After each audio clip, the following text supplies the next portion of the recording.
대선이 끝나고 2주가 지났는데 문재인 대통령과 윤석열 당선인 여전히 만나지 못하고 있습니다. 홍종성 기자님. 그렇습니다. 당초 문재인 대통령과 윤석열 당선인의 만남 지난 16일로 예정돼 있었는데 당일 취소됐죠. 그랬었죠. 이로써 지난 3월 9일이 대통령 선거였던 걸 감안해 보면 오늘이 딱 2주, 만 2주가 됐는데도 아직 만남이 이루어지지 않고 있습니다. 네. 이는 대한민국이 역사에서 어떻게 보면 최장기간 만나지 못한 것으로 기록되는데, 그래요? 네, 그렇습니다. 이거를 좀 만약에 앞으로 언제 만나더라도 이건 가장 늦게 이루어진 만남으로 기록될 전망입니다. 그럼 기존까지 당장 오늘 만나더라도 그렇죠. 가장 내일 늦게 만난다는 만나더라도 거예요? 가장 늦게 만나는 허허. 거예요. 왜냐하면 기존에 그럼 가장 오래된 기록은 언제냐? 9일인데 네. 두 번 있습니다. 2007년이었죠. 그 노무현 대통령과 이명박 당선인의 회동, 네. 또 2012년에 이명박 대통령과 박근혜 당선인의 회동이 그러했는데요. 네. 참고로 김대중 대통령과 노무현 당선인의 만남은 선거 후 4일 만에 이루어졌습니다. 나흘 만에. 그러니까 열흘을 가장 늦어도 열흘을 안 넘겼다는 거잖아요. 열흘 넘기지 않았는데 지금 2주가 됐어요. 그런데 언제쯤 지금 많은 분들은 국민분들 시청자분들은 그래도 두 분이 만나는 모습, 두 사람이 만나는 모습 좀 보고 싶다 이런 마음 있으실 것 같은데 관련 얘기들 좀 들어보시고 이어가 보도록 하겠습니다. 당선인과 대통령께서 대통령이 말씀하신 대로 뭐 조율 없이 조건 없이 허심탄회하게 배석자 없이 그렇게 만나자는 그리고 청와대는 늘 열려 있다는 그 말 취지에 다 담겨 있으니 어쨌든 뭐 그렇게 국민께 약속을 드릴 수 있도록 그렇게 잘 협의가 됐으면 좋겠습니다. 명색이 대통령과 당선인이 만나는데 얼굴 붉히고 헤어질 수는 없는 거 아니겠습니까? 그럼 어느 정도 의제가 중요 부분에 대해서는 조율이 되고 지엽적인 부분만 남았다 그런다면 두 분이 만나서 허심탄회하게 대화를 해서 그 문제를 푸십시오. 이렇게 해야 되는데 지금 중요한 부분에 대한 합의가 안 된 상태에서 만나서 얼굴 붉히게 헤어지면은 현 대통령도 타격이고 당선인도 타격 아니겠습니까? 5월 9일까지 대통령 권한을 행사하겠다. 그러니까 자기 마음대로 하겠다 그러면은 굳이 뭐 우리도 그렇게 만날 이유가 없다고 생각합니다. 지금 양측의 얘기를 들어보니까 결이 완전 다르네요. 전혜연 평론가님. 근데 우리 지금 만나, 당장 만나. 좋은데요, 리듬? 이거 네. 제가 보기에 박수현 수석 인터뷰를 제가 다 적어봤어요. 네.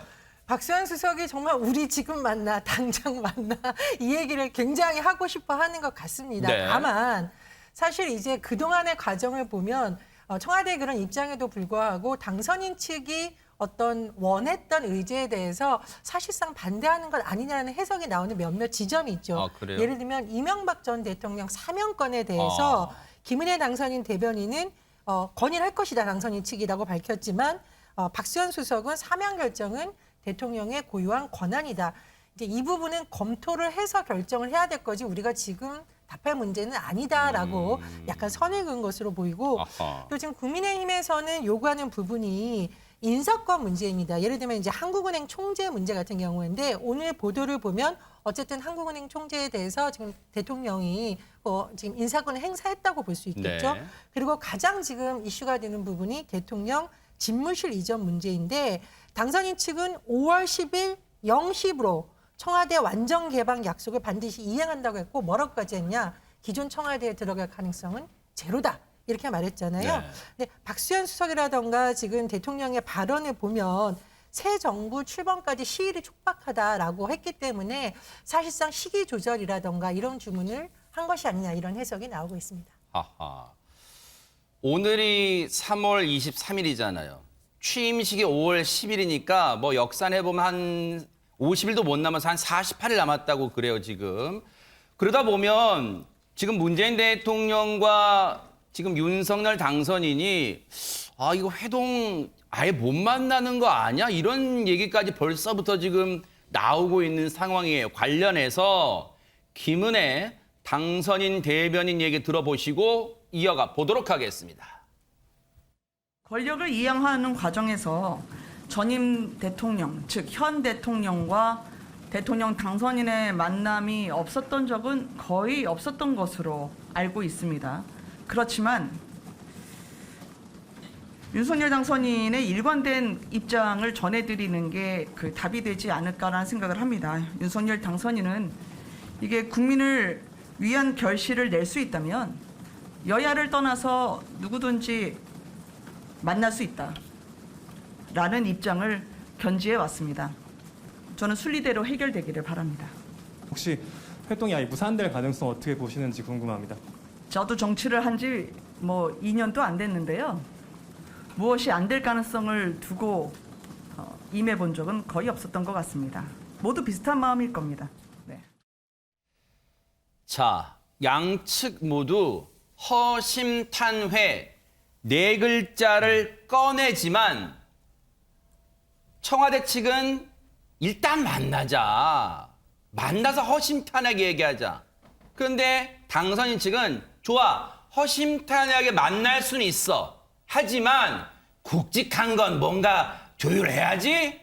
배 소장님 이런 것 같습니다. 네.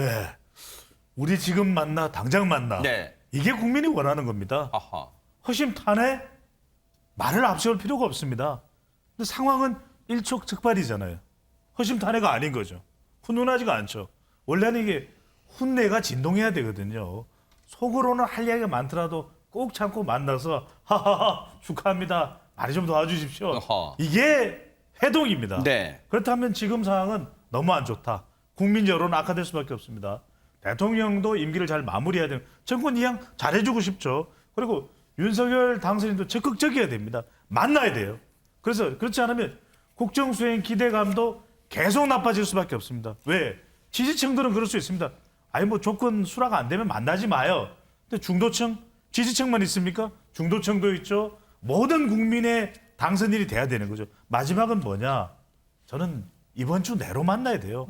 그 시간 끌면 이 홍종선 기자께서 말씀하셨던 대로 역대 가장 지연된다? 이래서는 안 되죠. 아하. 대선 결과를 보십시오. 가장 빨리 만나야 돼요. 여러 번 만나야 됩니다. 솔직하게 만나야 됩니다. 빨리 만나십시오. 아하. 지금 이런 게 여론 같아요. 만나세요, 일단. 만나봐야지 어디가 대척점이 있고, 어디가 조금 이 합의점이 있고, 알 수 있지 않을까. 탐색전 차원이라도 일단 만나보세요. 뭐 이런 얘기가 지금 나오고 있는 것 같아요. 그런데 이런 가운데 오늘 청와대가 한국은행 총재, 지금 이준열 총재의 임기가 이달 말로 이제 끝나요. 그래서 후임 한국은행 총재 인사를 단행했어요. 관련 얘기 들어보시고 이어가 보도록 하겠습니다. 문재인 대통령은 오늘 한국은행 총재 후보로 이창용 국제통화기금 아시아태평양 담당 국장을 지명했습니다. 경제, 재정 및 금융 전반에 대한 풍부한 식견과 경험, 글로벌 네트워크와 감각을 바탕으로 국내외 경제, 금융 상황에 대응하는 효율적이고 안정적인 통화 신용 정책을 통해 물가와 금융시장 안정에 기여할 수 있을 것으로 기대합니다. 사실 후임 한국은행 총재는 며칠 전에 이미 이제 언론들이 이제 뭐 정보 보고 올리고 다 했어요. 지금 뭐 이미 거론돼서. 그런데 중요한 건 그거 같아요. 손정혜 변호사님. 이 인사를 할 때 과연 지금 이제 이번에 한국은행 총재를 앉히게 되면 차기 정부 기간 동안 일을 하게 되는 거잖아요. 인사협의를 했을까? 이제 국민들, 시청자분들 궁금하실 것 같아요. 사실은 신구 그 권력 간의 인사권 행사의 핵심적인 자리가 한은 총재였습니다. 아하. 관련해서 왜냐하면 지금 한두 달 정도 이제 문재인 정권 끝날 때까지 일하지만 더 많은 기간, 그러니까 임기가 총 4년입니다. 많은 기간 동안은 윤 당선인과 일을 하기 때문에 이 부분은 좀 협의가 필요한 거 아니냐라는 당선인 측의 의견이 있었는데요. 당연히 이에 대한 질문이 있었습니다. 협의가 있었느냐라는 질문에 청와대 고위 관계자는 인사에 관한 사항이라 자세한 답변은 곤란하지만 이 한은 총재 측의 공백을 최소화하기 위해서 당선인 측의 의견을 들어서 내정자를 발표했다라고 밝혔습니다. 아하. 당선인 측의 의견을 들었다. 아, 그래서 내정자를 발표했다. 이창용 IMF 국제통화기금 아시아태평양 담당 국장을 지명했다. 이렇게 청와대 관계자는 밝혔어요. 그런데 이게 어찌된 일일까요? 윤석열 당선인 측은 전혀 다른 얘기를 하고 있습니다. 관련 얘기 들어보시고 이어가 보도록 하겠습니다. 한은 총재 인선과 관련해서 보도가 여러 나왔었죠. 이거를 청와대 문재인 대통령과 윤석열 당선인과의 그런 만남에 앞선 전제 조건처럼 거론됐던 보도도 봤습니다만 인선과 관련한 윤석열 당선인의 입장은 그때나 지금이나 마찬가지입니다. 저희는 한은 총재의 경우 또 다른 부분까지 포함해서 말씀드릴 계기가 있을 텐데 윤석열 당선인이 특정 인사를 추천한 적이 없습니다. 홍종선 기자님, 이거 어찌된 일입니까? 한쪽에서는 의견 들었다. 다른 한쪽에서는 무슨 소리냐? 우리는 의견 한 번 낸 적 없다. 이렇게 합니다. 맞습니다. 문재인 대통령이 오늘 이주열 한국은행 총재 후임으로 이창용 국제통화기금 아시아태평양 이 담당 국장을 지명한 것에 대해서 청와대에서는 당선인 측에 사전 협의를 했다. 당선인 측에서는 그렇게 사전 협의한 적 없다. 이렇게 또 다른 다시 한번 입장차를 드러내 보이고 있는데요. 네. 특히나 이 대통령과 당선인의 회동 관련해서 실무 협의를 하고 있는 이 장제원 비서실장이 굉장히 격앙된 태도로 네. 불만을 드러냈습니다. 네. 어떤 내용이냐면 이렇습니다. 아니 청와대에서 발표하기 10분 전에 전화 와서 네. 발표하겠다 해서 웃었다. 일방적으로 발표하는 거라면 마음대로니까 그렇게 하라고 했다.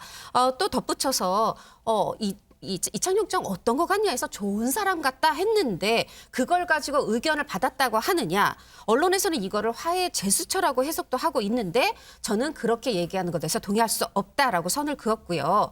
이 바로 이창용 국장의 지명에 대해서 당선인의 답변은 받은 적이 없으면서 당선인 측과 합의했다 이렇게 얘기하는 거.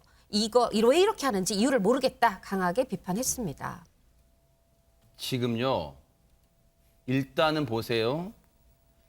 청와대 측은 당선인 측과 굳이 저희가 다시 한번 보여드릴게요. 청와대가 한국은행 총재 지명하면서 보세요. 청와대 관계자 발로 당선인 측. 그러니까 글자 그대로 따지면 틀린 말은 아니에요. 왜 당선인 측이니까 당선인 측의 의견을 들었다. 그래서 내정자 발표한 거다. 근데 조금 전에 김은혜 대변인 한국은행 총재 인사 관련 청와대와 협의거나 추천한 바 없다. 그리고 장제원 비서실장도 10분 전에 발표 10분 전에 전화 와서 이창용 국장 어떻습니까? 하길래 좋은 사람 같다. 그랬더니 그거를 가지고 당선인 측 얘기를 들었다 그러냐? 자, 장제원 비서실장 얘기 직접 들어보시고 이어가 보도록 하겠습니다. 그 발표한다라고 발표하기 한 10분 전에 전화 와가지고 뭐 발표하겠다 그래서 나한테 웃었죠 뭐. 아니 무슨 소리냐.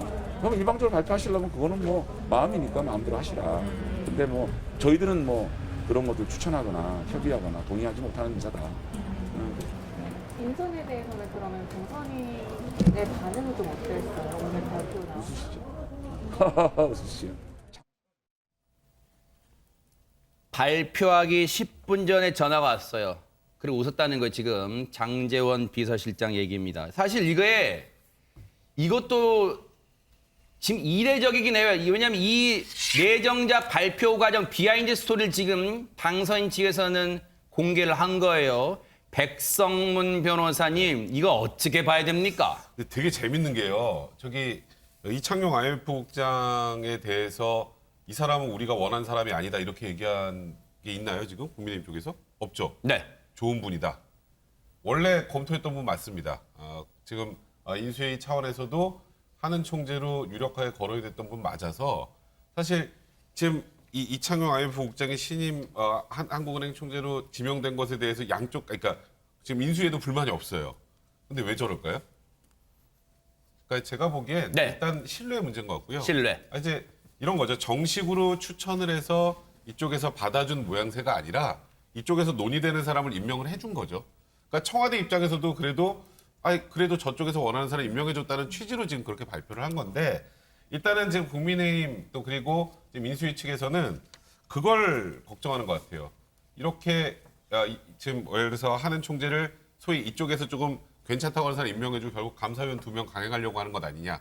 결국 신뢰 문제예요. 아하. 그러니까 절차의 문제고. 그러니까 저도 청와대에서도 청와대 측에서 좀 아쉬운 건 이런 부분을 좀 공식적으로 협의해서 이쪽이 추천한 사람 임명한 것처럼 만들어주면 훨씬 좋았을 것이고 또 지금 뭐 장재원 비서실장 입장에서도 어쨌건 청와대가 이쪽 뜻을 받아준 거니까 이 부분에 대해서는 존중하는 뜻을 표했으면 좋을 텐데 제가 생각에는 지금 아까 그 용산으로의 지금 그 집무실 이전 문제부터 시작해서 양측의 감정의골이 워낙 많이 펴있고 심하다 보니까 불신이나 또 이런 작은 절차적 문제에 대해서 서로 문제를 제기하고 있는 것 같습니다.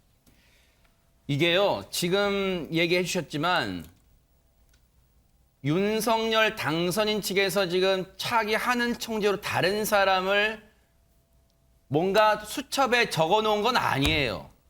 그러니까 원하는 인물은 맞아요. 그런데 뭔가 지금 무슨 악마가 디테일에 있다 그런 말처럼 뭔가 지금 찜찜해요.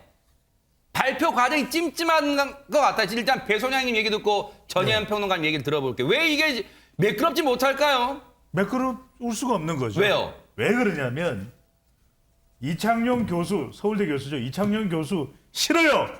이게 장재원 의원의 답변이 아니잖아요. 그러니까 그 이야기는 하시고 싶으면 마음대로 하시라. 지금은 견해차가 아닌 감정차입니다. 그러니까 부분이 아닌 전체예요. 아하. 이창용 교수 MB정부 인수위원이에요. MB정부 금융위원회 부위원장이에요. 그러니까 지금 인수위원회가 MB정부 출신 인사가 있다. 이명박 전 대통령 3일을 요구하고 있는데 MB정부 때 왕성한 활동을 했던 인물이 이창용 교수입니다. 반대할 이유가 없어요. 그리고 뭐 탁월한 능력을 가지고 있는 소유자입니다. 서울대 교수의 하버드대 출신에. 근데 이제 이건 뭐냐? 감정이죠. 하하. 감정입니다. 그러니까 이제는 모든 사안들이 마음에 안 드는 거예요. 왜 협조 안 하냐? 일 좀 해야 되는데 빨리 용산 이전 협조해주고 해달라. 그러니까 저는 뭐냐? 두 가지입니다. 주변에서 말을 줄여야 돼요. 주변에서 말을 줄이고 당사자가 윤석열 당선인이 이건 윤석열 당선인을 위한 길이에요. 빨리 만나십시오. 아무 조건 달지 말고 대통령을 만나서 3시간이고 4시간이고 하고 싶은 얘기를 다 하십시오. 그럼 대통령도 다 듣고 어떤 건 협조해 줄 수 있고 어떤 건 좀 어려울 수도 있고 어떤 건 좀 조정해서 해 나갈 수도 있고 이렇게 가야 되지. 지금 주변에서 권성동 의원, 장재원 당선인 비서실장 말잔치를 쏟아내면 안 돼요. 아하. 이게 전혜연 평론가님, 양측 인물 자체는 이창용 차기 한흥 촌재 내정자가 인물 자체는 현 청와대나 그리고 당선인 측에서 이견이 없는 인물이긴 하지만 지금 이 문제 한은 총재 내정 가지고 내일 분명히 신문에는 크게 지금 또 하나의 뭔가 이 갈등 모양새로 나올 거란 말이에요. 그 이유가 뭐예요, 그러니까? 그러니까 한은 총재 자리가 워낙 중요하기도 하고 지금 권력 소위 말하는 이양기에 핵심적으로 인사권을 누가 주도적으로 행사하는 모습을 보여주느냐 그리고 기존의 청와대와 새 청와대를 이끌 사람들이 서로 잘 대화가 되느냐 이런 것을 보여주는 단적인 면인데 다만 제가 꼭 드리고 싶은 말씀은 네. 한국은행 총재는 사실 정치적으로 중립성이 보장되어야 되는 또 특수성이 있어요. 독립기관이죠. 네. 그렇습니다. 그래서 지금 이주열 이제 한은 총재 같은 경우에는 사실 2014년 1월 박근혜 정부 때 임명이 됐었고요.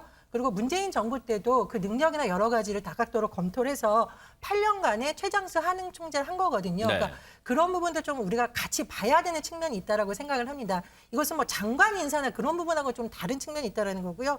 두 번째로 이제 백 변호사님께서 공개적으로 논의했으면 좋겠다라는 말씀이 아마 좀 신뢰를 회복하기 위한 방안이라고 생각을 하는데 저는 좀 또 다른 측면이 있습니다. 이 인사라는 것이 발표가 나기 전까지는 공개적으로 거론되는 게 사실은 굉장히 어려운 좀 특수성이 있어요. 뭐 혼란이 있을 수도 있고 또 개인의 어떤 정보를 취득해야 돼서 우리가 검증을 해야 되는 과정도 있기 때문에 또 과연 공개적으로 하는 것이 옳은가 조금 반론이 있습니다. 그래서 저는 배 수장님의 말씀에 전적으로 공감을 하는 게 당선인과 대통령 사이에서는 뭐 어떤 얘기를 해도 배석자 없이 만약 만난다면 절대 보안이 지켜지는 것이잖아요. 그래서 자꾸 이렇게 뭔가 충돌하는 모습을 만드는 것보다는 빨리 만나는 게 좋고 제가 생각하기에는 어쨌든 당선인이 앞으로 5년간 국정을 이끌어야 되는데 벌써부터 자꾸 이렇게 뭔가 충돌하는 모습이 보이는 것은 당선인에게 더 큰 네. 부담이 됩니다. 그래서 조금 태도를 전향적으로 바꾸면 어떨까 그런 생각이 듭니다. 혹시 좀 오해하신 것 같아요. 제가 네네. 임무를 공개적으로 이렇게 하자는 뜻이 아니고 네네. 협의 과정들이 계속 오가는 모습이 국민들이 보기에 공개가 돼 있으면 이게 양자간이 잘 협의해서 이런 인물이 발표됐구나 이렇게 생각을 할 텐데 그렇게 전혀 없는 상태에서 한 명은 들었다, 한 명은 안 들었다 이런 식으로 나오니까 문제가 된다는 거고요. 저는 임무를 공개적으로 하자는 것보다 과정을 좀 이제 국민들이 보기에 양 당사자가 투명하게 이 관련해서 협의를 하고 있구나 이런 모습을 보여달라 이런 취지입니다. 그런 게 이 와닿아요. 왜냐하면 그 말씀이 우리가 지금 앞서도 문재인 대통령과 윤석열 당선이 회동하라는 게 국민의 준엄한 뜻이라고 말씀드렸잖아요. 회동이 뭐예요? 제가 한자 뭐 그렇게 식견이 대단한 거 아니지만 모인다. 같은 뜻으로. 모여서 뭔가 같은 뜻을 만들어내는 게 회동이잖아요. 그래서 그런 모양새를 취했다면 이게 이제 형식이 필요한 거죠. 내용이 같더라도. 그랬다면 국민들이 보시기에도 조금은 아름답지 않았을까. 아마 그 얘기를 지금 백성훈 변호사님과 전혜연 평론가님이 해 주신 듯해요. 자, 근데 앞서 이제 충돌이라는 단어가 나온 김에 지금 현 정부와 차기 정부의 충돌 포인트 바로 이명박 전 대통령 사면 문제 이게 지금 수면 아래로 아예 가라앉은 게 아니에요. 관련 얘기 들어보시고 이어가 보도록 하겠습니다. 사면 문제에 대해서는 서로 간에 이견이 없는 것 같고요. 그러면은 MB 사면, 뭐 김경수 전 지사 사면까지도 합의가 된 겁니까? 아니 뭐 그렇게 구체적으로 된 건 아니지만은 청와대도 MB 사면 요청에 대해서는 긍정적인 반응을 보이는 것으로 알고 있고요. 그러면은 뭐 결국은 뭐 김경수나 기타 뭐 이번 지방선거에 출마할 민주당의 중요 인사, 뭐 선거법 위반 등으로 제한이 되어 있는 그런 인사들에 대한 사면이 이루어지지 않을까 저는 그렇게 예상하고 있습니다. 지금 보세요. 백성문 변호사님, 일단은 이명박 전 대통령 MB 사면 문제에 대해서는 뭔가 합의점은 찾았다는 거잖아요. 그럼 뭐가 문제라는 거예요, 지금? 저는 권성동 의원이 저런 얘기를 도대체 왜 하시는지 잘 모르겠어요. 하하. 그러니까 실제로 내부적으로 합의가 됐을 수도 있습니다. 근데 저 얘기를 하면 지금 이제 어쨌건 이명박 전 대통령을 사면해야 하는 쪽은 문재인 대통령과 청와대잖아요. 이쪽에서 다 결정이 합의가 됐어도 저런 게 외부적으로 나가면 여기서 사면하기가 더 힘들어져요. 아하. 그러니까 예를 들어서 저희 같은 평론가가 이번에 사면이 있을 것 같습니다. 뭐 그러면 저기 김경수 씨하고 같이 하겠죠. 이건 저희들은 할 수 있는데 지금 권성동 의원 같은 경우는 지금 굉장히 책임 있는 자리를 맡고 계신 분이고 저분이 하는 말이 국민들 입장에서는 이러면 합의가 됐구나라고 생각을 한단 말이에요. 그러니까 청와대 입장도 저는 양쪽 다 입장을 고려를 해야 되는데 저렇게 말씀을 해버리시면 하려던 사면도 청와대에서 쉽게 하기가 쉽지 않아요. 그래서 지금은 차라리 좀 말씀처럼 문재인 대통령과 윤석열 지금 당선인이 만나서 저런 부분들에 대한 어느 정도 합의를 이루고 실무적으로 합의가 된다고 하더라도 대외적인 모양새는 두 분이 합의를 이루고 그걸 청와대에서 발표하는 방식으로 가야지 이번에 이렇게 저렇게 둘 할 겁니다. 그러면 그렇게 둘을 하려고 그러다가도 해지겠습니까? 그래서 저는 아까 그 말을 좀 많이 아껴야 된다 주변에서 저도 지금 상황에서는 이런 얘기를 소위 그러니까 지금 윤석열 지금 당선인의 측근 그 그룹에서 얘기가 나가는 게 썩 좋은 모양새는 아니다. 그런 생각 듭니다. 그러니까요. 사실 배 소장님. 네. 오늘 뭐 언론들은 그런 표현까지 쓰더라고요. 문재인 대통령과 윤석열 당선인의 회동의 골든타임 그럼 언제라고 보세요? 저는 이번 주말 넘기면 안 될 것 같아요. 그래요? 왜 그러냐면 네. 윤석열 당선인이 당선 1승으로 얘기했던 것이 국민, 통합, 소통 이야기를 했거든요. 네. 이재명 후보 투표자 상임고문도 더불어민주당 상임고문 투표자도 끌어안아야죠. 진보 진영도 끌어안아야죠. 아하. 대통령 지지층도 끌어안아야 되죠. 아하. 이 시간이 길어지면 통합이 현실적으로 힘들어집니다. 그래서 저는 이번 주말을 넘기면 안 된다. 왜냐하면 시간이 계속 늦춰지니까 적어도 이번 주말까지 만나지 못하면 노 허니문이 현실화될 수 있어요. 4월로 넘어가죠. 그럼 5월 가죠. 그러면 취임식에서 만날 겁니까? 취임식장에서요? 그러니까 무슨 이야기냐? 네. 저는 일요일 오찬을 하시라. 오찬이 좋아. 만찬보다 오찬을 해서 시간을 여유를 두고 3시간, 4시간 이야기해도 되잖아요. 처음에는 카메라 후레쉬를 터뜨리고 이렇게 만나고 또 서로 환영하고 덕담 나누고 20분간 노출하고 한 3시간 40분 동안은 하고 싶은 이야기 다 하는 겁니다. 배석자 없이. 배석자 두지 마세요. 배석자 두지 말고 딱 두 분만, 두 사람만 마음껏 이야기하면 하고 싶은 이야기를. 그래야 진전이 되고 뭔가 풀려야 되는 일이 풀리는 것이죠. 야, 이거 일요일 오찬회동 아이디어 좋은데요? 월요일 날 신문에 대문짝만에 날 수도 있고. 그러니까요. 괜찮은데요. 네. 그런데 윤석열 당선인 측은 좋다. 만날 수는 있다. 그런데 이렇게 좀 해달라. 뭔가 여전히 불만이 있는 듯해요. 왜 그런지 한번 들어보시고 이어가 보도록 하겠습니다. 공개적으로 몇 번째입니까? 저는 대통령께서 박수현 수석이나 또 탁현민 씨입니까? 그분이 막 저희를 공격했을 때 저희들은 반응 안 했습니다.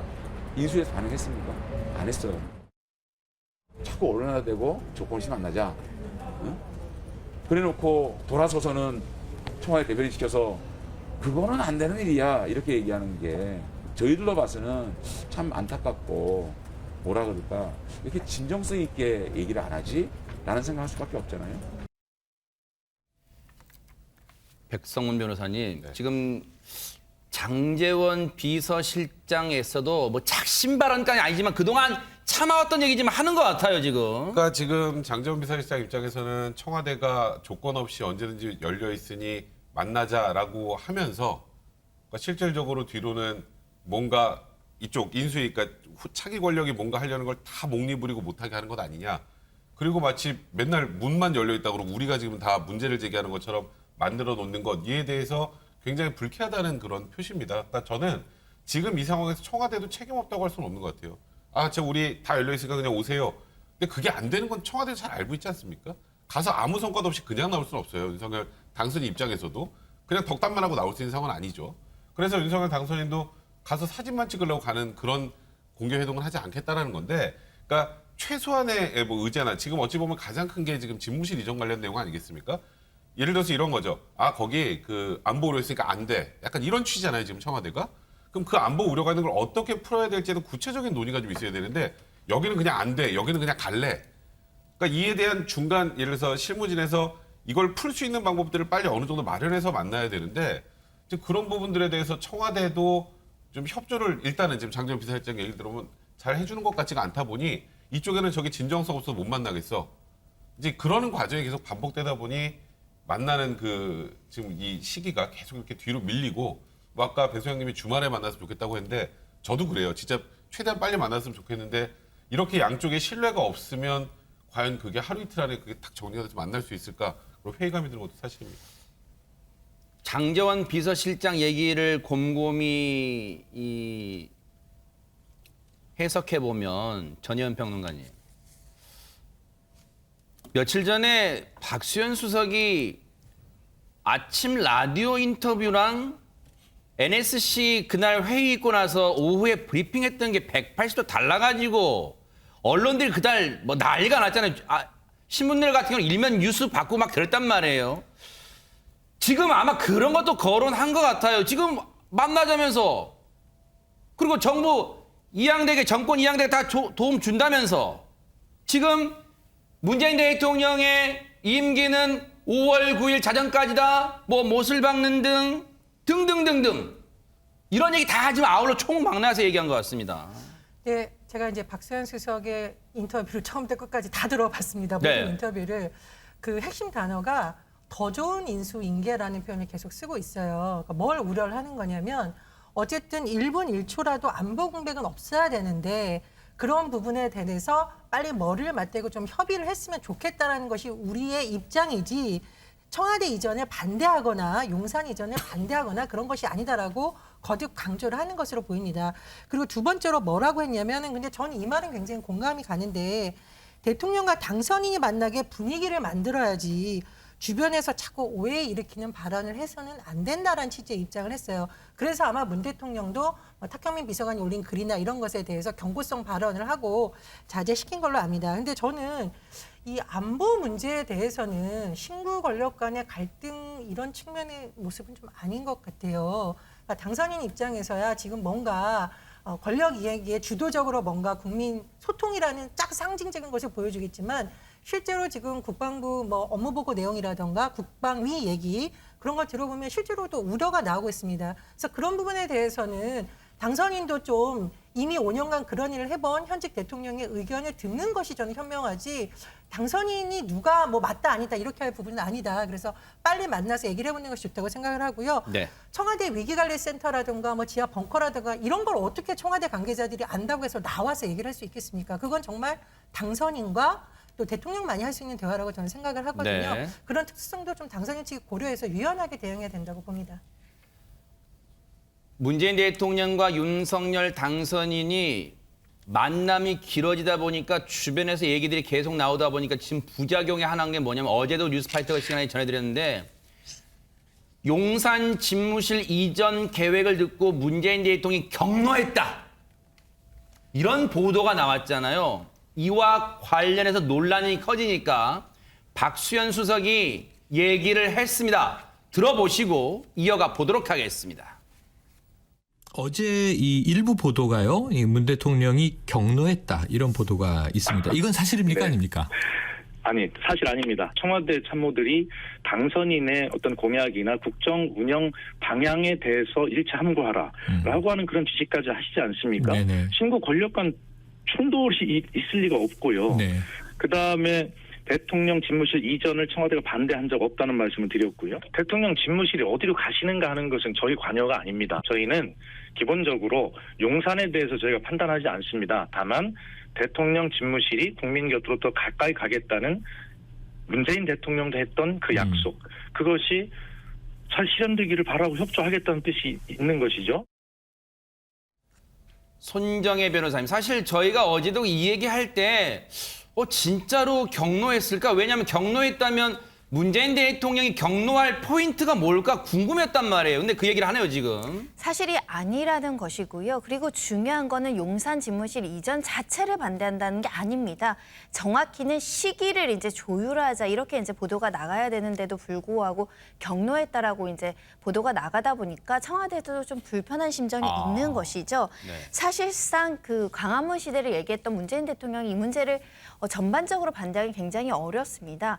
다만 중요한 거는 현실적으로 시간적인 여유가 촉박하다는 거에 대해서 부인할 수 있는 상황은 전혀 아니거든요.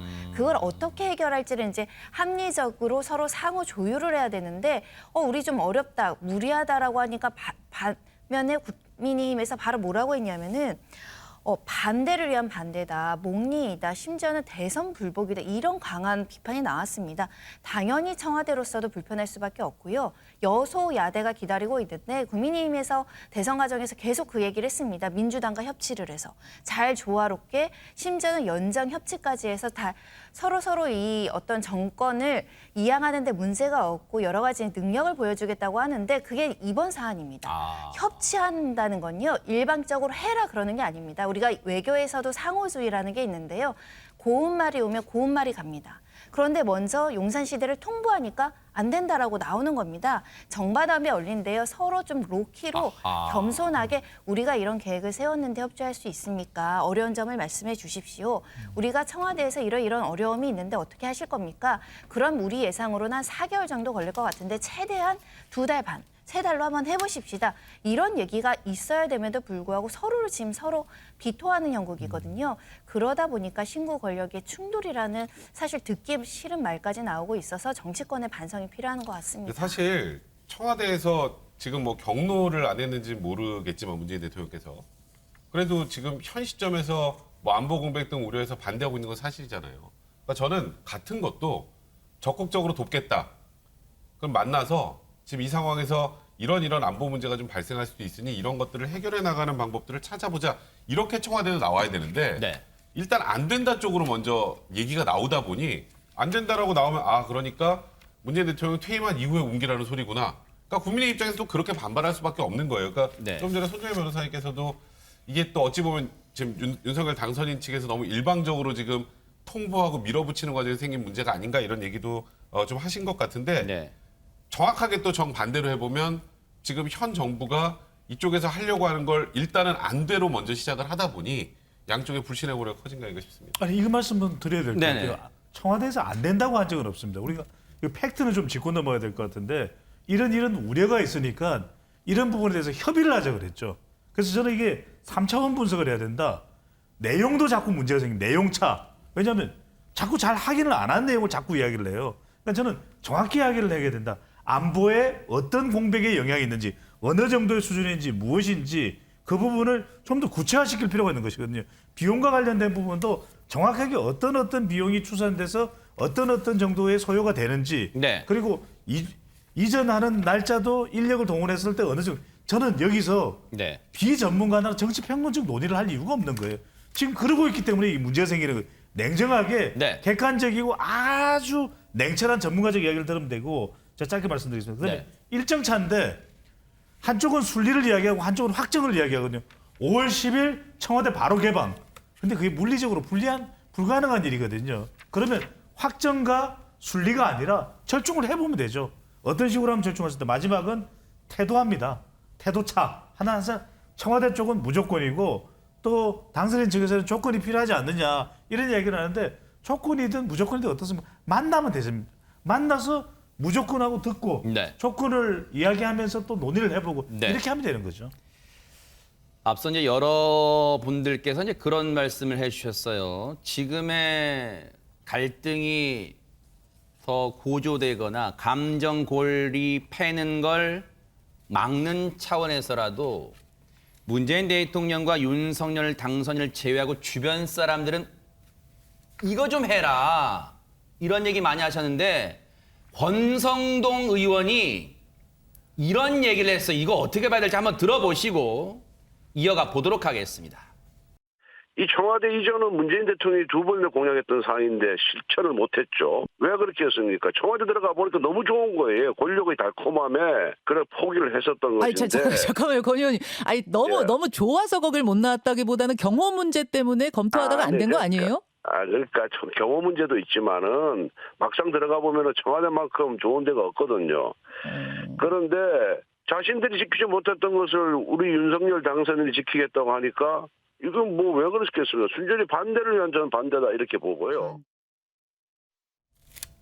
이 발언은 어떻게 들어야 됩니까? 시청자분들이 백성문 변호사님. 제가 자꾸 권성동 의원 발언에 대해서 제가 평을 해서 참 권성동 의원에게 제가 좀 괜히 죄송하네요. 근데 이런 발언 진짜 하시면 안 되죠. 그러니까 지금 얘기는 그거잖아요. 그러니까 아까 이제 배 소장님이 제가 뭐 무조건 반대했다면 청와대가 뭐 이런 뜻이 아니라 그렇게 이쪽에서 많이 느끼니 그렇게 문제가 생긴 거라는 취지로 제가 아까 말씀을 드렸던 거고, 네. 권성동 의원도 거의 비슷하게 그렇게 느꼈나 봅니다. 그런데 문제는 이거를 풀어가는 방식이 그 청와대에 들어가 보니까 너무 좋아서 본인이 지키기로 했던 약속 안 지킨 건데, 저것도 윤석열 당선인이 와서 국민들이 좀 약속 지키는 모습 보여주면 저희 또 이쪽이 잘하는 게 보기 싫으니까 그래서 일부러 비춰놓는 거다. 약간 이런 취지잖아요. 이게 결국 얘기했던 것처럼 주변에 말들이 많으면 감정의 골이 격화되고 감정의 골이 격화되면 더 못 만납니다. 권성동 의원님께서 자꾸 거기에 일조를 하시는 것 같아서 저는 이런 발언들은 마음속으로 그런 생각을 하실 수는 있는데 이렇게 공개적으로 이렇게 언론을 통해서 얘기하시는 거는 좀 자제하시는 게 필요하지 않을까 이렇게 개인적으로 생각됩니다. 청와대에 들어가 보니까 달콤함 이런 얘기를 하고 있어요. 근데 윤석열 당선인 측에서는 청와대가 좀 그런 느낌이라고 생각하나 봐요. 비하인드 스토리를 얘기하면서 윤석열 당선인이 청와대에서 어떻게 생각하고 있는가를 전했어요. 그 얘기도 마저 들어보시고 우리 전현 평론가 얘기를 들어볼게요. 듣고 돌아오겠습니다. 대통령 당선인께서 우리 회의석상에서 하신 말씀이십니다. 무슨 말씀하셨냐면 청와대 나도 들어가서 편안하게 하고 싶다 대통령. 예. 거기 들어가면 얼마나 좋으냐. 눈치 안 보고 내 마음대로 해도 누가 뭐라는 사람 없고 나도 그러고 싶다 개인적으로. 그러나 그게 아니다. 정말 국민을 위하고 국가를 위한다면 그게 아니고 내가 불편하더라도 나와야 된다. 예. 왜 그러냐. 내가 편하면 그게 바로 국민의 감시가 없어지고 국민의 눈에 띄지 않으면 거기서부터 불통이 나오는 것이고 거기서부터 부정부패가 생기는 것이다. 그래서 근무하는 그 장소가 뭐라고 그러셨냐면 국민들이 내 집무실을 볼 수 있도록 만들어 달라고 그러셨습니다. 청와대 이전 태스크포스 팀장인 김용현 합동참모본부 작전본부장 출신입니다. 그런데 회의 때 했던 윤석열 당선인의 얘기라고 하면서 이른바 비하인드 스토리를 전해서 사실 그런데 많은 분들이 이게 진짜 윤석열 당선인이 했냐? 이거 한 거 맞냐라는 의구심이 들 정도. 왜냐하면 이게 전혜연 평론가님, 윤석열 당선이 했다는 얘기를 하지만 보세요. 윤석열 당선이 그러면 이렇게 생각한다는 거예요. 청와대 들어가면 얼마나 좋냐. 눈치 안 보고 내 마음대로 누가 뭘 하는 사람 없고 나도 그러고 싶다 개인적으로. 그러나 그게 아니다. 이거 누가 되는 발언이라고 생각 못한 거예요 그러면? 저는 백성훈 변호사님하고 우리 배종찬 소장님의 말씀에 전적으로 공감을 하는 게 아마 이제 당선인들 주변에 계시는 분들은 당선인이 이런 마음을 갖고 있는데 국민들이 왜 몰라줘요? 라고 답답하다 보니 자꾸 말씀을 많이 하시는 것 같아요. 근데 이 말씀이 잘못하면 윤석열 당선인이 너무 자기 고집만 내세운다. 소통한다더니 불통이다. 평소에 저런 잘못된 인식을 갖고 있느냐라는 오인을 불러일으킬 수 있기 때문에 안 하는 것이 낫다고 생각을 하고요. 저는 이제 당선인, 대변인 측이 사용하는 용어도 좀 완화할 필요가 있다고 생각을 합니다. 예를 들면 5월 10일 0시에 청와대 개방하는 것과 관련해서 우리는 무서운 세입자가 아닙니다. 주무시는데 어떻게 나가라고 하겠습니까? 라고 하는데 이 말을 들은 상당 부분의 사람들이 무리한 세입자, 무서운 세입자는 아닐지 모르지만 무례하다 이런 반응이 나옵니다. 그래서 앞으로 청와대와 당선인 측이 잘 조율하면서 결정해서 국민들이 걱정하는 모습 없도록 하겠습니다. 이렇게 완화를 하셔야지 마치 조롱하고 비꼬는 것처럼 자꾸 들리는 것은 당선인이 말한 국민 통합, 소통, 협치와는 상당히 거리가 있다고 생각을 합니다. 빨리 만나시는 것도 중요한데요. 국민들이 지금 피곤하다라는 말이 나오는 게 저는 굉장히 위험한 신호라고 봐요. 국민들이 감정적으로 피곤할 수 있는 언행은 자제가 필요한 시기입니다. 피곤합니다. 그 곰이 모델로 나오는 무슨 그런 약도 좀 먹어야 됩니까? 피곤합니다. 국민들 피곤해요. 어쨌거나 저쨌거나 현재 시점으로는 취임 때까지는 뭔가 이전 작업이 어렵고 취임하고 나서도 당분간 통이동, 지금 통이동 금융연수원에서 업무를 볼 것 같다는 게 지금 당선인 측의 얘기잖아요. 먼저 통이동 집무실 시대가 열릴 것 같습니다. 관련 얘기 들어보시고 이어가 보도록 하겠습니다. 안타깝습니다. 문재인 대통령이 가장 대표적인 정권 인수인계 업무의 필수 사항에 대해서 협조를 거부하신다면 강제할 방법이 없습니다. 윤 당선인은 통이동에서 정부 출범 직후부터 바로 조치할 시급한 민생 문제와 국정 과제를 처리해 나갈 것입니다.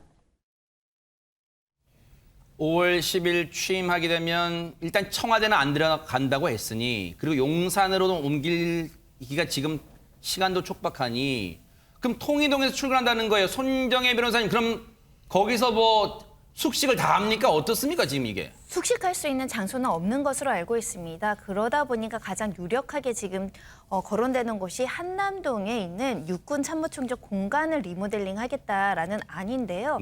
일단 장점은 대통령 집무실 이전 대상으로 뽑힌 용산하고 좀 거리적으로 3km 정도이니까 가깝다라는 점이 이제 거론되고 있는 것인데 일단은 그렇게 되면 육군 참모총장 공간을 또 다른 데로 옮겨야 되는 문제라든가 3km 이동하는 공간 그 과정에서 이제 교통통제라든가 이런 부분에 대한 고려가 좀 있어야 될 것 같고요. 그 다음으로는 당분간 이제 서초동 그 아파트, 주상복합 아파트에서 이제 출퇴근할 수도 있다. 그렇게 된다면 예산을 절약할 수 있고 또 종전에 살던 데서 사시니까 또 편안함을 느끼실 수도 있습니다. 이런 장점이 있다라는 이야기가 나오고 있지만 문제는 여기는 주상복합이고 근처에 굉장히 밀집한 주거 지역인데다가 바로 옆에 법원에다가 출퇴근 시간에 거의 꽉 막히는 데다가 학원 다니는 시간도 꽉 막히는 교통이 굉장히 안 좋은 곳이라서 혹시 출퇴근 시간에 시위라도 걸린다고 한다면 좀 어려움이 예상되는 지역이긴 합니다. 통이동에서 집무를 일단 하게 되면 일단 의지는 강해요. 그런데 여러 가지 문제점들이 이제 언론들이 지금 제기하고 있는 게 일단은요 경호 문제입니다. 관련해서요 20년 잔뼈가 걸고 온 경호의 베테랑 전 청와대 경호부장 얘기 좀 들어보시고 이어가 보도록 하겠습니다. 그 한남동 총장 공간을 이용하시는 문제든 사저를 이용하시는 문제든 제가 경호 전문가로서 가장 우려하는 부분은 그곳에 감금될 가능성이 있다는 거예요.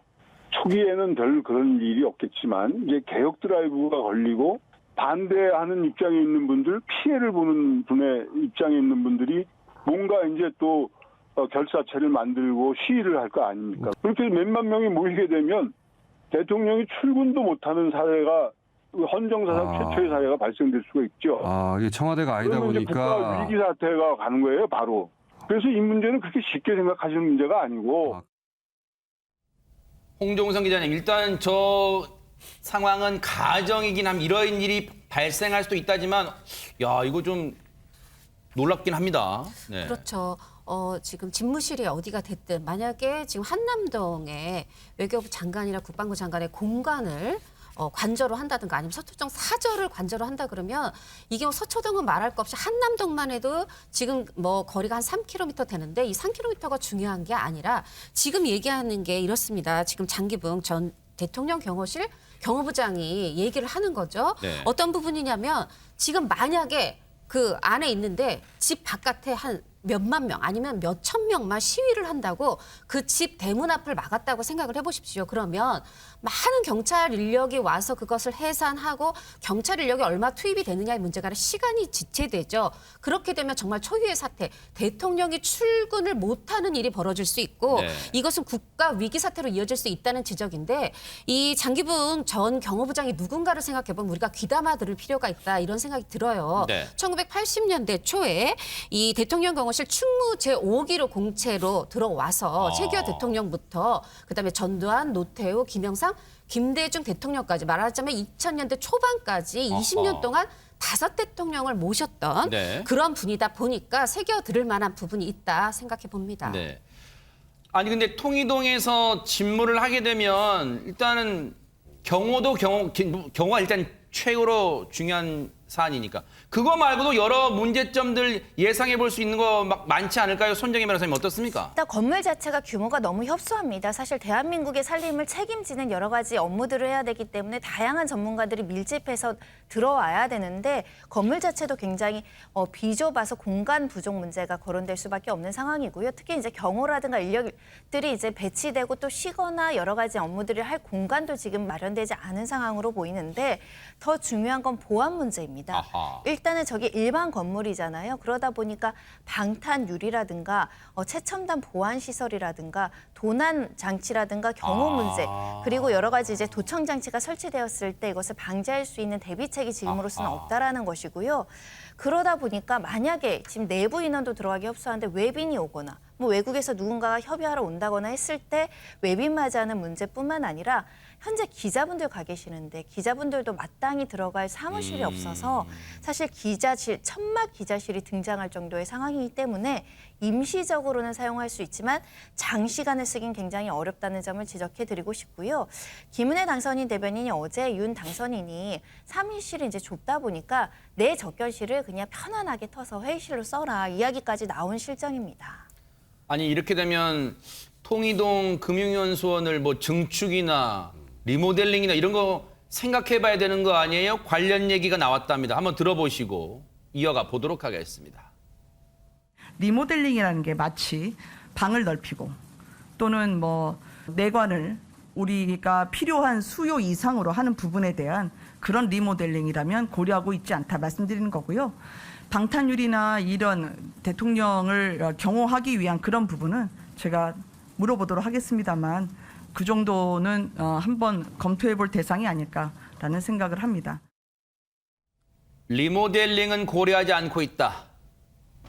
윤석열 당선인이 불편한 거는 감내할 수 있다. 다만 경호 문제는 조금 고려해 볼 수 있겠다. 이런 여지를 남겼어요. 그런데 앞서도 손정혜 변호사님이 언급한 것 중에 취임을 하게 되면 5월 10일 날부터 무슨 각국 외교 사절단, 축하 사절단이 올 수도 있잖아요. 그 외빈들은 어디서 맞이할 거예요? 관련 얘기 들어보시고 이어가 보도록 하겠습니다. 만약에 그 용산 집무실이 지연되면 그 당선인께서 이제 취임 이후에 외교 사절은 좀 어떻게 맞이할 것인지 좀 궁금합니다. 취임 이후에 외교 사절은 굳이 말씀하신다면 뭐 영빈관을 여쭤보시거나 그럴지 모르겠는데 그것은 신축적으로 선택의 폭이 그렇게 좁지 않을 거라고 생각을 합니다.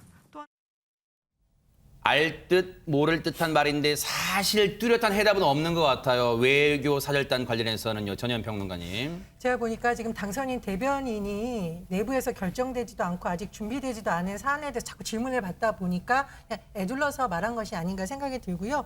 또 리모델링이라는 것도 잘못하면 지금 민주당에서 민생 문제 안 챙기고 그 세금으로 집 꾸미려고 하냐, 집 이사하냐고라고 하니까 그런 차원이 아니라 정말 경우에 필요한 부분만 세금을 드리겠다 이런 취지로 답한 것으로 보입니다. 네. 근데 제가 거듭 말하건대 이렇게 번거롭게 하면서 왜 국정 초반에 에너지를 너무 쓰는 것이 아닌가라는 우려가 듭니다. 네. 저는 뭐 당선인이 산불 현장 챙기거나 소상공인 문제에 관심 갖거나 코로나19 방역이 잘된 점 못된 점 차근차근 짚는 거는 모든 국민들이 오히려 환영할 일이라고 생각을 하거든요. 그래서 이 집무실 문제를 가지고 자꾸 강론으로 들어가다 보니 예상치 못한 문제가 계속 드러나고 있고 그러다 보니 오히려 국정 초반에 힘을 받을 수 있는 기회를 놓치는 것이 아닌가 이런 지적이 나오고 있습니다. 그래서 그런 부분에 대해서 오히려 전략적으로 판단해야 될 때라고 봅니다. 다들 기사 쓰는 공간, 취재하는 공간도 마땅치 않아서 뭔가 누가 쓴소리 했다면서요, 홍종선 기자님. 그렇습니다. 지금 통일동 집무실 금융강동원 연수원이죠. 여기에 기자 출입이 금지돼 있어요. 하다 보니까 연수원 바깥에 길바닥에 기자들이 앉아서 노트북 켜고 일한다. 이런 모습이 목격되기도 하고 전해지기도 했는데 이것에 관련해서 정청래 민주당 의원이 SNS에 또 글을 올렸습니다. 어떤 내용이냐면 아니 멀쩡한 집 놔두고 이게 무슨 일이냐. 용산 집무실 마련될 때까지 통일동에서 근무하겠다. 청와대는 하루도 머물지 않겠다라고 하니까 이런 일이 빚어졌다라고 하면서 향후에 또 벌어질 일에 대해서도 좀 얘기를 했어요. 아침 저녁으로 출퇴근할 때 사실 이제 신호 개방하고 또 이제 당선인 차량, 대통령 차량뿐 아니라 옆에 경호 차량이 함께 가죠. 하다 보니까 교통체증 민폐, 거기다가 이제 휴대전화 먹통될 거다. 또 고도 제한으로 인해서 재건축, 재개발, 또 여기에도 민폐가 될 거다. 이런 지적을 했고요. 네. 또 이 현재 그 통일동 집무실이 너무 좁다 보니까 500명이나 되는 비서들 지금 어디 갔느냐, 1000명이나 된다는 청와대 출입 기자들 지금 어디서 서성대느냐, 노트북 들고 카페에 가라는 거냐 이런 내용으로 지적하는 글을 올렸습니다. 이런 가운데 오늘 통이동에 천막이 등장했답니다. 올 날씨가 흐려서 비에 대비했을까요? 관련 영상 보시고 이어가 보도록 하겠습니다.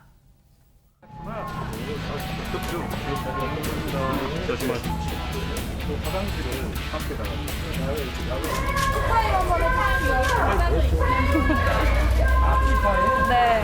우리 커피 한잔 합시다. 몇 시간 정도 주무세요? 그래서 아직도 그 선거 운동하던 습관이 남아서 자다가 보면은 지금도 선거 중인 것 같은 느낌이 많이 들어요. 꿈 같은 데서 뭐 뭘 해야 되는데 지금 이렇게 보면은 선거가 아니야 지금. 취임하시고 기자들 돼지고기 김치찌개 끓여주신다고 하셨잖아요. 여기서 할까 여기서? 어? 좋아요.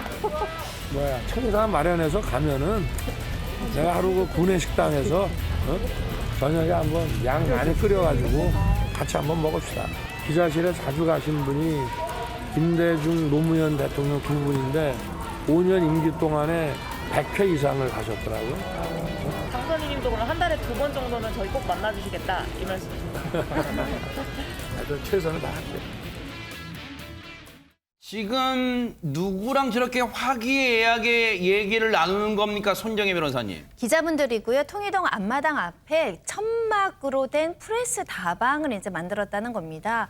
윤 당선인이 지시가 있었다고 하는데요. 공간이 협소하다 보니까 이제 기자분들이 노트북을 이제 들고 그냥 뭐 그 길게 앉아 있거나 대기를 하는 장면을 보고 천막으로라도 저렇게 이제 책상과 의자 그리고 무선 공유기를 설치하라는 지시에 따라서 천막 3개가 저렇게 이제 만들어졌다라고 하는데요.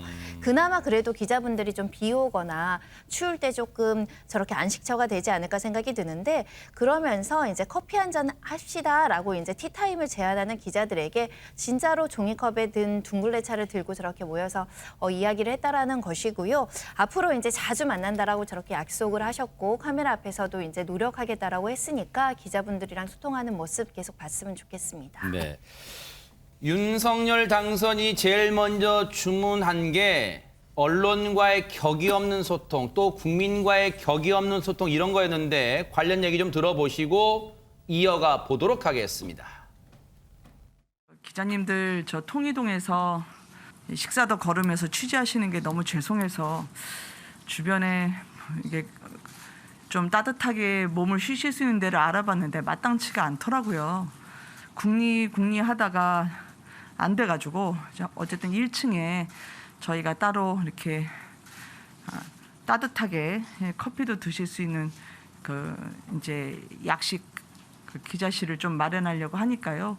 오가시는 분들이 있으면 카메라 기자님들, 사진 기자님들, 예, 너무 추운데 고생하셔서 마련해 볼까 합니다.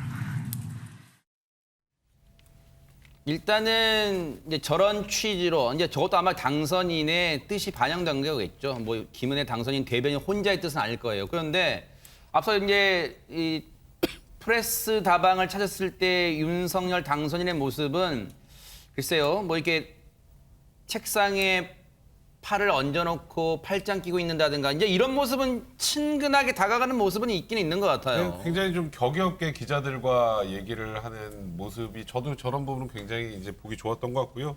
이제 보통 이제 무슨 국정의 무슨 어떤 현안에 대한 얘기보다 저 아침도 혼밥 안 하시냐 그러니까 혼밥은 하는데 개가 항상 옆에 있다. 그래서 엄밀하게 말하면 혼밥이 아니다. 네. 그러다가 아니 저 옛날에 저희 김치찌개 끓여주신다고 했잖아요. 그러니까 그럼 나중에 여기서 한번 끓일까? 그래서 이제 나중에 한번 기자들 모여서 끓여서 같이 김치찌개도 한번 먹어보자. 뭐 이런 얘기를 쭉 나누는 모습이었는데 아까 조금 전에 손정혜 변호사님 말씀하셨던 것처럼 지금 이 모습 굉장히 보기 좋습니다. 근데 이제 최근에 이제 뭐 박근혜 전 대통령이나 지금 문재인 대통령이 그 소통에 대한 약속은 많이 하셨지만 기자들과 그렇게 많은 자리를 갖지 못했어요. 그러니까 지금의 이 지금 윤석열 당선인이 하는 저 약속이 아까 뭐 김대중 대통령이나 노무현 전 대통령에 관련된 일화까지 얘기하셨는데 저 약속만큼은 저도 개인적으로 꼭 지키셨으면 바람이 듭니다. 네. 저 또 프레스 다방 설치한 거 가지고 시청자분 중에는 기자들이 한 게 뭐가 있다고 기자들을 위해서 또 해줘요. 뭐 예산으로, 뭐 돈으로. 그러니까 이제 저것도 너무 화려하지 않게 국민 정서 생각해서 최소한의 장비만 해주세요. 또 근데 기자들도 아직은 꽃샘추위도 있고 좀 춥잖아요. 그러니까 그런 점도 좀 시청자분들이 양해해 주시기 바랍니다. 뭐 제가 팔이 안으로 굽는 건 아닙니다만. 그런데 배 소장님, 어쨌든 뭐든지 초심이 중요해요. 네. 소통하려는 모습 지금은 좋아 보일 수 있어요. 이게 5년 내내. 그래서 아까 기자도 물어봤잖아요. 그러면 한 달에 2번 꼴 만나 주시는 건가요? 했더니 노력할게요. 뭐 그랬어요. 이거 기자분들 배려해야 됩니다. 우리 또 홍종선 기자님도 계시잖아요. 아하, 그러네요. 그러니까 이런 게 뭐 좋잖아요. 국민들이 보기 얼마나 좋습니까? 저는 이거 뭐 박수 치고 또 이게 잘한다고 또 칭찬도 할 일이고 중요한 것은 초지일관 계속 해야 되죠. 네. 결국 중요한 것은 이게 왜 필요하냐? 소통입니다. 소통을 통해서 공감을 얻어내고 공감을 얻어내면 지지율도 올라가고 국정 동력이 생기는 것이거든요. 뭐 노무현 대통령 또 김대중 대통령이 100회 이상 만났다. 그렇다면 이거 기록을 세우는 거예요. 아하. 윤석열 대통령이 됐을 때 200회 어떻습니까? 못할 거 없죠. 그러네요. 그러니까 정말 미국의 오바마 대통령이 유명하고 우루과이의 국민의 아버지 호세 무이카 대통령 이거 정말 잘했거든요. 그러니까 윤석열 당선인은 저는 한번 약속을 했으면 좋겠습니다. 200번 이상 기자분들 만나서 정말 김치찌개, 된장찌개, 뭐 계란말이 다 하겠다. 불고기 전골 하겠다. 이거 저는 공약 내걸 필요 있어요. 네.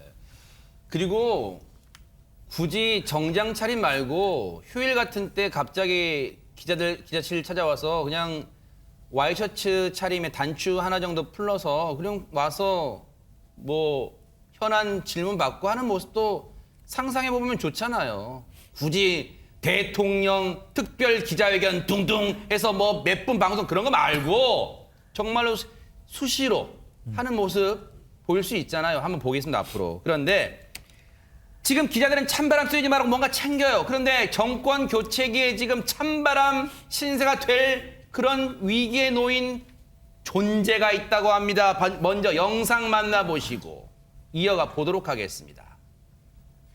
당선인 우리 북한으로부터 받은 강아지 있잖아요. 인수인계 작업이 필요하다고 하는데 글쎄 그거는 뭐 가지고 가시지 않겠나?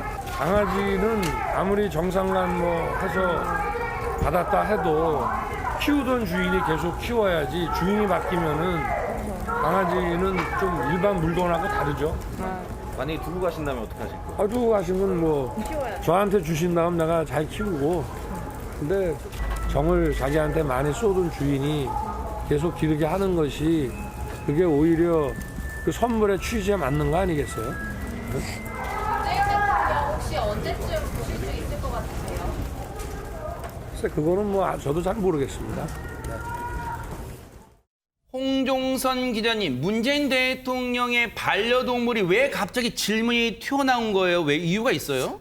반려동물 이렇게 두 마리 있죠. 고미하고 송강이가 있는데 이게 언제 우리나라에 청와대에 왔나 생각을 해보면 2018년 9월이었습니다. 김정은 북국무위원장이 이 3차 남북 정상회담 후에 문재인 대통령께 선물로 줬었죠. 그러면 이 이제 정권이 바뀌면서 우리 고미하고 송강이는 어떻게 될까 그 거치가 또 관심을 받고 있는데 이것에 대해서 청와대 관계자는 이거는 개인이 아니라 문재인 대통령이 개인이 아니라 국가 원수로서 받았던 거기 때문에 이 사저로 데려갈 수가 없다 이런 원칙론을 또 얘기했어요. 그럼 어떻게 될까? 사저로 데려갈 수 없다면 이거는 공공기관에 분양이 되거나 아니면은 이 윤석열 당선인이 취임할 때 인계가 될 수도 있습니다. 그럼 정말 인계될까 생각해 보면 윤석열 당선인 반려동물 사실 이미 7마리 키우고 있어요.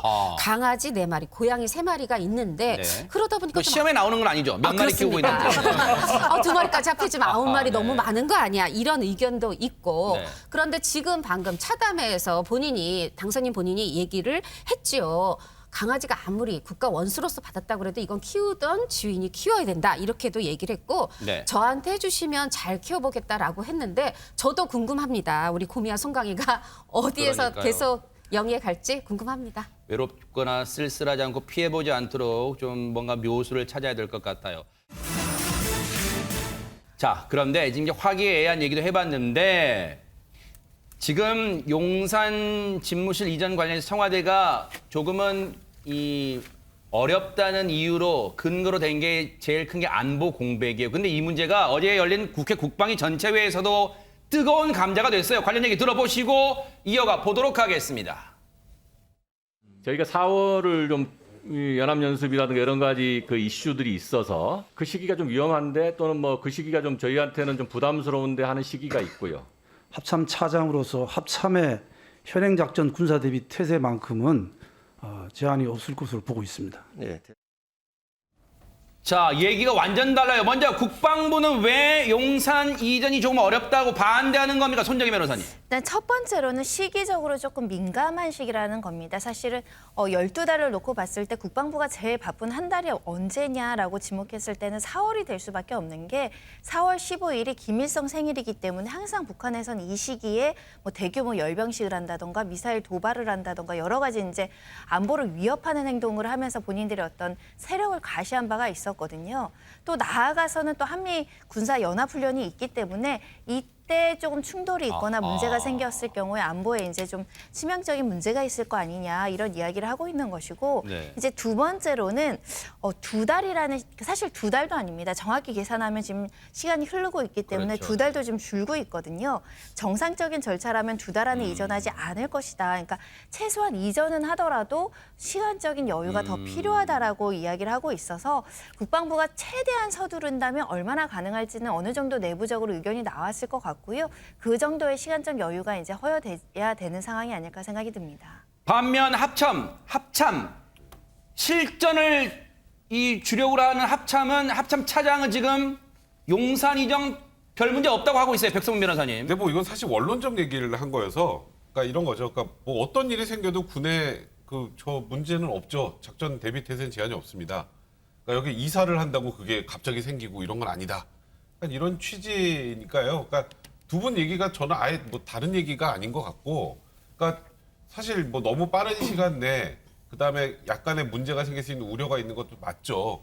근데 그런 과정에 지금 어쨌건 윤 당선인 측에서는 통일동에서 지금 안 되면 통일동에서 근무하고 나중에 저기 한다면서요. 그러면 뭐 예를 들어서 어느 정도의 시기가 더 필요하다면 그 시기까지는 뭐 일단 취임 직후에는 통일동에서 일하고 그다음에 갈 수 있게 시한이나 이런 것들을 협의해 나가면서 이 안보 공백이나 이사할 때 생기는 이런 문제들을 최소화할 수 있는 방법을 찾는 게 좋지 않을까 좀 그런 생각이 드네요. 네. 국방부와 합참이 서로 다른 목소리인데 양 당도 서로 격돌했습니다. 들어보시고 이어가 보도록 하겠습니다. 과거에 아마 어떤 국보위라든가 이런 데서도 상상하지도 못할 군사작전 하듯이 이렇게 졸속으로 이전하는 것. 여기에 이제 큰 문제가 있고 이거는 안보 공백을 반드시 초래할 수밖에 없다. 이 말씀을 드리면서 안보의 공백에 대해서는 지금 합참 차장도 그렇고 없는 게 정확한데 이 이사 부분에 대해서는 지금 협조를 해주면 되는 겁니다. 도대체 왜 이거에 대해서 정치 공세를 하는지 난 이해할 수가 없어요. 자, 어제 전체 회의에서는요. 국방부 장관이 여당 의원으로부터 질문 공세를 받고 난처했답니다. 왜 그런지 영상 만나보시고 이어가 보도록 하겠습니다. 용산 국방부 내에 지하 벙커 있어요? 좀 얘기를 안 했으면 하는 게 이제 저희들 생각인데 뭐 그렇습니다. 그 지하 통로 있어요? 의원님, 그런 말씀은 좀 제가 비공개로 해주시거나 개별적으로 했으면 좋겠습니다. 지금 저 장관님의 지금 답변이 아주 적절한 답변입니다. 조감도 놓고 지하 벙커 위치가 어디에 있으며 지하 통로가 어떻게 구성돼 있으며 그런 얘기를 당선자가 했지요. 저는 기겁을 했습니다. 김민기 의원의 저 질문의 배경 어떤 걸까요? 윤 당선인을 지적하는 것이죠. 지난번에 이제 발표를 하면서 벙커 위치를 가리켜서 여기 안보상으로 괜찮다라는 설명을 했는데 이게 이제 군사기밀 누설 아니냐, 좀 부적절했다라는 지적을 이제 김민기 의원께서 질의 형식으로 확인하는 상황이다 이렇게 보셔야겠습니다. 네. 국방장관은 사실은 저희가 영상을 계속 보여드릴 수 없는 게 정말 쩔쩔맸어요. 이걸 답변을 할 수도 없고 그리고 또 여당의 국회의원이 물어보는데 안 할 수도 없고 해서 막 쩔쩔맸습니다. 근데 백성문 변호사님 답변을 머뭇거리고 주저한 이유가 실제 속마음이 뭐 했기 때문에 그런 거예요? 얘기가 어쨌건 그 군사 기밀에 해당하는 부분이니까 자세하게 얘기하기는 힘들다 이런 취지였는데 사실 김민기 의원의 저 발언도 너무 정치 공세적인 게 전 개인적으로 크다고 생각하는 게 이번에 그 조감도 놓고 할 때 그냥 이렇게 툭 가르친 건데 거기 어디에 벙커가 있고 이런 걸 정확하게 한 것도 아니었거든요.